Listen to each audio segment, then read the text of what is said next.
Hello दोस्तों, कैसे हैं आप सभी का स्वागत है एमएम मैथ स्टडी में। आज हमारा प्रैक्टिस सेट नंबर 18 है और इसमें देखने वाले हैं हम इम्पोर्टेंट क्वेश्चन जो कि आपके सभी तरीके के एग्जाम के लिए बहुत ही महत्वपूर्ण होने वाले हैं। चाहे वो एसएससी हो, रेलवे हो, दिल्ली पुलिस हो या कोई सा भी गवर्नमेंट एग्जाम हो, सभी के लिए बहुत महत्वपूर्ण है। तो वीडियो को एंड तक देखना और वीडियो को लाइक करना, चैनल को सब्सक्राइब करना। चलिए वीडियो को शुरू करते हैं। सवाल नंबर 1 है, दूध और पानी के 40 लीटर मिश्रण में पानी 10% है। नए मिश्रण में पानी का अंश 20% बनाने के लिए कितना पानी और मिलाया जाना चाहिए। अब चलिए देखते हैं इसको हम कैसे सोल्व करेंगे। इसके लिए हमें करना क्या है कि उसने दिया गया है दूध और पानी का रेशो, यानी कि ये दूध है, ये दूध और ये पानी है। अब उसमें क्या है, 10% पानी है। अब जैसे ये पानी और दूध है, 10% अगर पानी है तो बाकी का बचा जो 90% होगा वो क्या होगा, दूध होगा। इसको हम और सोल्व कर लेंगे तो आ गया 1:9, यानी कि पानी है 1 और दूध कितना है, 9 है। आगे उसने बोला है कि इस अंश को 20% बनाने के लिए पानी जो है उसमें 20% करना है। अब पानी को 20 कर देंगे तो दूध कितना हो जाएगा, 80 हो जाएगा। इसको जब हम सोल्व करेंगे तो ये हो गया 1:4। इसको यहाँ पे लिख देंगे, पानी है 1 और दूध कितना है, 4 अनुपात। अब उसने क्या किया है, बोला है कि कितना पानी मिलाया जाए, यानी कि इसमें पानी मिलाया गया है। जब पानी मिलाया गया है तो दूध का तो रेशो वही रहना चाहिए। यहाँ पे हम देख रहे हैं दूध का रेशो जो है दोनों जगह अलग अलग है, तो पहले हम इनको बराबर करेंगे। अब इनको बराबर करने के लिए हम क्या करेंगे, इस ऊपर वाले को तो गुणा करेंगे 4 से और इसको गुणा करेंगे 9 से, तो ये 36 हो जाएगा बराबर। और इसको 4 से गुणा किया गया है तो इसको भी करना पड़ेगा और इसको भी गुणा करना पड़ेगा। तो नया रेशो अपने पास क्या निकल के आता है दूध और पानी का, ये आ गया 36 और ये 4 और ये 36 और ये कितना आ गया अपने पास में, 9। ये अपने पास में 9 आ गया। अब उसने बोला है कि दूध और पानी का शुरू में कितना लीटर मिश्रण था, 40 लीटर। यहाँ पे हम देख रहे हैं कि 36 और 4, 40 रेशो अपने पास में मान है और ये किसके बराबर है, ये है 40 लीटर के। यहाँ से एक रेशो का मान निकल के आ रहा है कितना, 1 लीटर। एक रेशो का मान 1 लीटर आ गया। और हमसे क्या पूछा गया था, नए मिश्रण में पानी का अंश 20% बनाने के लिए कितना पानी और मिलाया जाना चाहिए। तो यहाँ पे हम देख रहे हैं कि 4 से जो 9 हुआ है, ये 4 से 9 हुआ है तो इसमें कितना अनुपात बढ़ा है इसका, 5 रेशो। और 5 रेशो का जब हम मान निकालेंगे तो ये आ जाएगा अपने पास में 5 लीटर। ऑप्शन ए इसका सही जवाब हो जाएगा, 5 लीटर उसने पानी मिलाया गया था। अगले सवाल की तरफ चलते हैं, सवाल नंबर 2 की तरफ। सवाल नंबर 2 दिया गया है, दो कारीगरों ए तथा बी की कार्य कुशलताएं 5:4 है। यदि ए एक कार्य को 12 घंटे में पूरा करता है तब बी उसे कितने समय में पूरा करेगा, ये हमें निकालना है। तो हमें क्या दी गई, उनकी कार्य कुशलताएं दी गई, यानी कि इफिशियंसी। और ए जो है वो 12 घंटे तक काम करता है और 1 घंटे में वो 5 काम कर देता है, ये उसकी कार्य कुशलता है, यानी कि उसकी इफिशियंसी है। तो टोटल वर्क अपने पास कितना निकल के आ रहा है, यहाँ से 60 निकल के आ रहा है। क्योंकि टोटल वर्क जो होता है अपने पास में वो क्या होता है, उसकी इफिशियंसी और गुणा समय का गुणनफल। अब हमें क्या निकालना है कि बी उसे कितने समय में पूरा करेगा।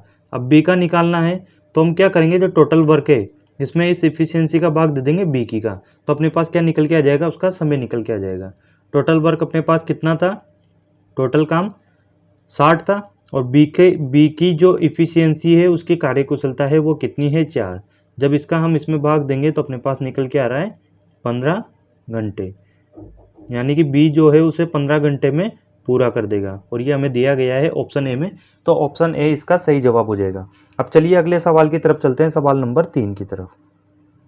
सवाल नंबर 3 है, 36 सेमी, 18 सेमी और 12 सेमी विमाओं वाले धातु के एक ठोस घनाभ को पिघलाकर 6 सेमी भुजा वाले घन में डाले जाते हैं। इस प्रकार बने घनों की संख्या ज्ञात कीजिए। तो जब भी ये वाला सवाल इस तरीके का हम करेंगे जिसमें कोई भी जो आकृति का है उसको पिघलाया जाता है और दूसरा नया बनाया जाता है, तो इसमें क्या है, उसका आयतन बराबर होता है, तो हम उन दोनों के आयतन को बराबर कर देंगे। अब घनाभ का आयतन अपने पास क्या होता है, लंबाई गुणा उसकी चौड़ाई और उसकी ऊंचाई, ये बराबर होगा उस घन के आयतन के। और घन का आयतन होता है भुजा क्यूब, लेकिन हमें क्या है, उसकी संख्या निकालनी है, तो उसकी संख्या से यहाँ पे गुणा कर देंगे। अब इसकी जगह मान रख देंगे। एल का मान है 36 गुणा उसकी चौड़ाई दी गई है 18 और ऊंचाई है अपने पास कितनी 12। संख्या हमें निकालनी है एन। यहाँ पे हम क्या करेंगे, उसकी भुजा का क्यूब कर देंगे, यानी कि 6 गुणा 6 और गुणा 6। अब इसको हम काट देते हैं, ये 6 और 6 से ये 36 कट जाएंगे और इस 6 से इस 18 को काट देंगे हम 3 बार। यहाँ पे n का मान निकल के आ रहा है अपने 12 तिया 36, यानी कि उस घन आप को पिघलाकर हम 36 नए घन बना सकते हैं। तो ऑप्शन बी इसका सही जवाब हो जाएगा कि 36 घन। अब चलिए अगले सवाल की तरफ चलते हैं, सवाल नंबर 4 की तरफ। सवाल नंबर 4 है, एक परीक्षा के लिए 15 लड़के और कुछ लड़कियां उपस्थित हुई। लड़कों का औसत स्कोर दिया गया है 26 और लड़कियों का औसत स्कोर 36, जबकि संयुक्त स्कोर जो है 30 था। तो परीक्षा में कितनी लड़कियां शामिल हुई। अब इसको हम हल करते हैं कि हमें क्या दिया गया है। एक तो लड़के दिए गए हैं जिसको हम बॉयज मान के यहाँ पे बी लिख लेते हैं और लड़कियों का गर्ल्स। हमें क्या है, लड़कों का औसत स्कोर दिया गया है 26 और लड़कियों का कितना दिया गया है 36 और इनका संयुक्त स्कोर जो है वो दिया गया है 30। तो इसको यहाँ पे लिख लेंगे। अब क्या करेंगे, इस 36 में से इस 30 को माइनस करेंगे और इसको हम यहाँ पे लिख देंगे 6 और इस 30 में से इस 26 को माइनस करके हम यहाँ पे लिख देंगे 4। इनको और सरल अनुपात में काट लेंगे तो ये अपने पास आ रहा है 3:2। 3:2 आ गया अपने पास। हमें क्या दिया गया है, 15 लड़के दिए गए हैं। यहाँ पे अनुपात में अपने पास 3 है, इस 3 का मान इस 15 के बराबर कर देंगे तो 1 का मान निकल के आ रहा है अपने पास में कितना, 1 का मान निकल के आ रहा है 5। और हमें क्या निकालना है, लड़कियों की संख्या कि लड़कियाँ कितनी थी। 1 का मान 5 आ रहा है, यहाँ पे 2 दिया गया है, 1 का मान 5 है तो 2 का कितना हो जाएगा, 2 का हो जाएगा अपने पास में 10, यानी कि उस परीक्षा में 10 लड़कियाँ उपस्थित थी। तो ऑप्शन सी इसका सही जवाब हो जाएगा। अगला सवाल देखेंगे, सवाल नंबर 5। अगला सवाल दिया गया है, एक गोले का आयतन 972 पाई घन सेमी है तो इसकी त्रिज्या ज्ञात कीजिए। अब आपको पता होगा कि गोले का आयतन जो होता है उसका फॉर्मूला अपने पास होता है 4/3 पाई r क्यूब और यह बराबर किसके, 972 पाई के, क्योंकि इसके आयतन का मान हमें दिया गया है। तो यहाँ लिख देंगे 972 पाई। जब हम इसको आगे सोल्व करेंगे तो पाई से इस पाई को काट देंगे, 4 से इसको काटेंगे तो 2 बार और 4 चौक 16, 1 बचा 3 बार चला जाएगा।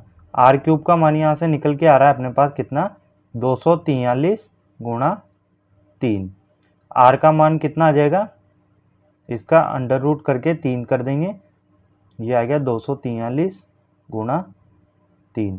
अब आपको पता हो कि 243 जो होता है वो अपने पास क्या होता है, 3 की घात 5 और 3 की घात 1 ही है तो ये हो जाएगा r बराबर 3 की घात 6 और यहाँ पर 3। जब ये रूट हटाएंगे इसका तो ये आ जाएगा 3 की घात 6 और जो ये 3 है ये यहाँ पर बटे में चला जाएगा इस घात के। जब इसको आगे हम और हल करेंगे तो ये आ गया 3 का स्क्वायर और 3 का स्क्वायर अपने पास कितना होता है, 9 होता है। तो 9 से में इसका आंसर आ जाएगा ऑप्शन डी। ऑप्शन डी इसका सही जवाब हो जाएगा। इसकी त्रिज्या निकल के आ गई अपने पास 9 से में। अब अगला सवाल देखेंगे हम, सवाल नंबर 6। सवाल 6 दिया गया है, राम अपने मासिक वेतन का 80% खर्च करने के बाद प्रति माह अपने वेतन से 5,000 रुपये की बचत करता है। तो राम का वेतन कितना है। अब जैसे कि मान लो राम जो है 100 रुपये कमाता है, उसमें से वो 80% खर्च करता है तो इसका 80% हो जाएगा 80 और 80% खर्च करता है मतलब 20 वह बचाता है। ये 20 जो है हमने माना है इस 100 के अकॉर्डिंग कि 20 वो बचाता है, लेकिन यहाँ पे दिया कितना गया है 5,000, तो इस 20 का मान जो है वो 5,000 रुपये के बराबर होगा। इसको आगे जब हम सोल्व करेंगे तो 2 से इसको काटेंगे तो 1 का मान कितना निकल के आ जाएगा अपने पास 250 और हमसे पूछा गया है उसका वेतन कितना था तो उसका वेतन हमने 100 माना था। 1 का मान है 250, 100 का मान कितना आ जाएगा, इसको 100 से गुणा कर देंगे 250 को तो अपने पास निकल के आ जाएगा 25,000 रुपये। उसका मासिक वेतन 25,000 रुपये था। ऑप्शन बी 25,000 रुपये। अब अगले सवाल की तरफ चलते हैं, सवाल नंबर 7।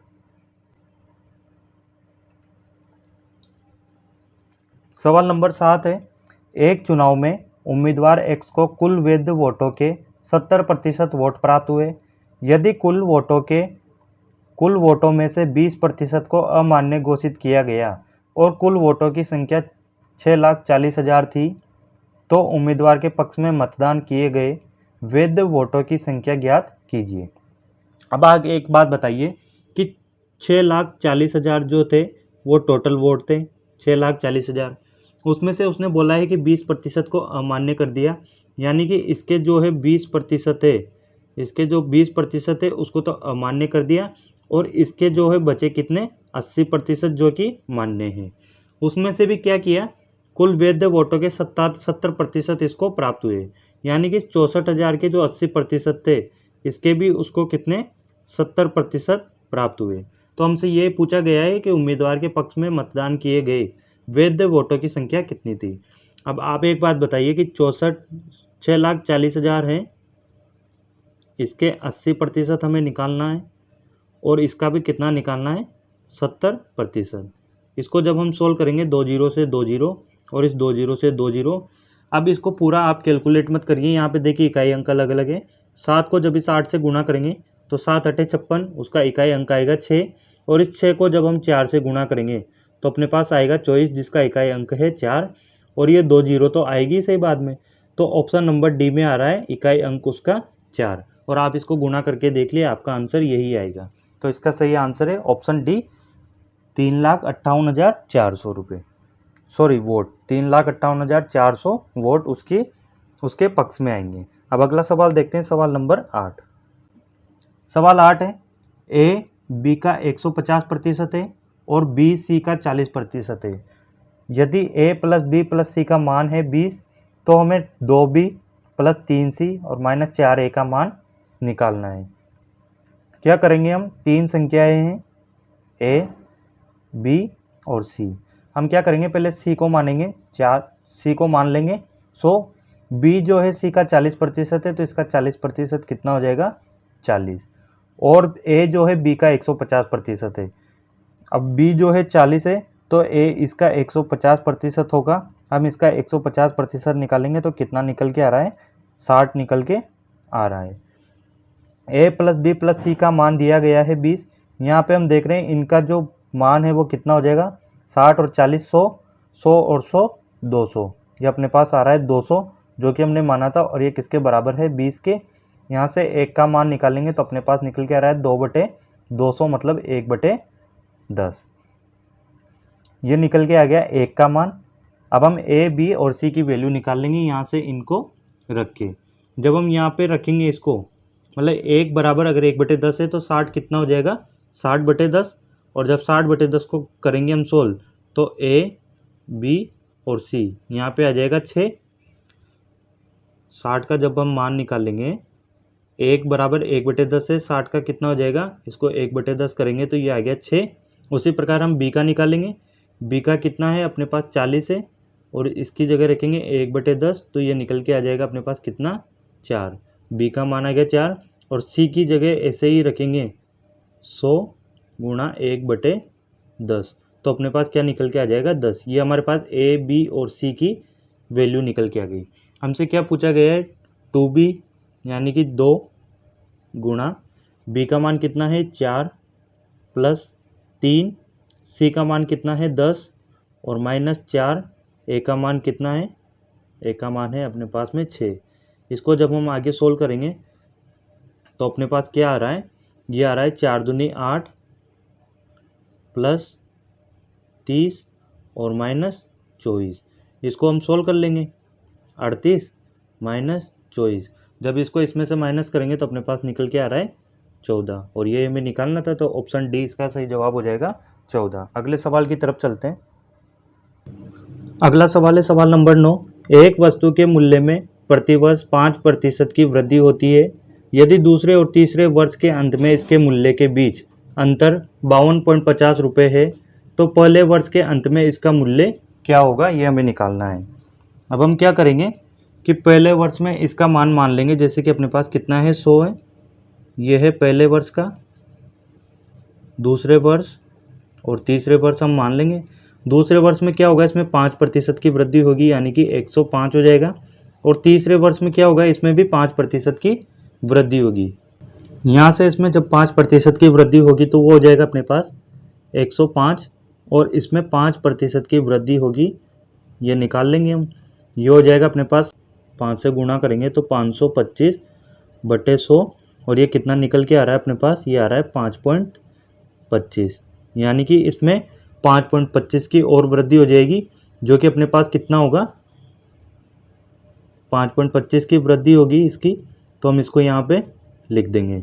ये हो जाएगा 105 तो पहले था और 5.25 की वृद्धि होगी, मतलब 110.25। हमें क्या दिया गया है, दूसरे और तीसरे वर्ष के अंत में इनके मूल्य के बीच का अंतर दिया गया है 52.25।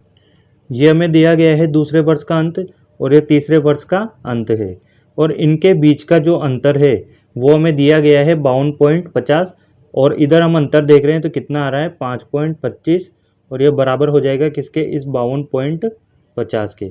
एक का मान जब हम निकालेंगे तो वो हो जाएगा 10, और हमसे क्या पूछा गया है कि पहले वर्ष के अंत में इसका मूल्य क्या था। एक का मान है अपने पास 10 और हमें 100 का निकालना है, तो 100 का मान कितना हो जाएगा, इसको 10 से गुणा कर देंगे, यानी कि 1000 रुपये। 1000 रुपये निकल के आ जाएगा ऑप्शन बी। अब अगले सवाल की तरफ चलते हैं, लास्ट सवाल। ये अपने पास में लास्ट सवाल है, सवाल नंबर 10 कि 7 पुरुष किसी काम को 12 दिनों में कर सकते हैं, तो दोगुने काम को 8 दिनों में ख़त्म करने के लिए कितने अतिरिक्त पुरुषों की ज़रूरत होगी। अब आपको एक फॉर्मूला पता होगा कि MDH बराबर, यानी कि इनको M1 D1 और H1, यह बराबर होता है M2 D2 और H2। M यहाँ पे क्या है, मेंबर, यानी कि कितने लोग थे। D यहाँ पर है डेज, कितने दिन में काम हो रहा है। H यहाँ पर है हावर, यानी कि घंटे में जो काम होता है वो है अपने पास में हावर। अब इसमें एक चीज़ और ऐड होती है कि हमें अगर काम दिया गया है तो उसको हम लिखते हैं यहाँ पे बटे में करके W1 और W2। इस वाले फॉर्मूले में इसका मान रख लेंगे। M1 कितने दिए गए हैं शुरू में, 7 पुरुष, कितने दिन में करते हैं, 12 दिन में, और समय वो दिया नहीं गया हमें कितने घंटे में। काम कितना है, शुरू में 1 था, पूछा गया है M2 का मान पूछा गया है कि कितने व्यक्ति करेंगे, वो हमें निकालना है। तो यहाँ पे क्या करेंगे, M2 लिख देंगे, गुणा कितने दिनों में करना है, 8 दिनों में, तो 8, और काम कितना है, पहले से दुगना है। इसको हम आगे सोल्व कर लेंगे, 2 से इसको काटेंगे 4 बार, 4 से इसको काटेंगे तो 3 बार, यानी कि M2 की वैल्यू निकल के आ रही है अपने पास कितनी, 21 निकल के आ रही है कि 21 पुरुष की हमें आवश्यकता होगी। अब क्या करेंगे, बहुत से इसको 21 लगा के आ जाएंगे, जो कि गलत। अब हमसे क्या पूछा गया है कि अतिरिक्त पुरुषों की आवश्यकता होगी, यानी कि कितने अतिरिक्त पुरुषों की आवश्यकता होगी। पहले कितने थे, 7 थे, अब कितने आ रहे हैं, 21, तो कितने अतिरिक्त की और ज़रूरत है हमें, 14 पुरुषों की और अतिरिक्त की आवश्यकता है। तो ऑप्शन सी इसका सही जवाब होगा। ऑप्शन बी इसका नहीं लगा के आना है, हमें 14 निकालना है इसका आंसर, उनका अंतर। तो ये थे अपने 10 सवाल जो आपके एग्जाम के लिए इम्पोर्टेंट है। वीडियो अगर अच्छी लगी हो तो वीडियो को लाइक करना, और जो लोग चैनल पर नए हैं वो चैनल को सब्सक्राइब जरूर करना।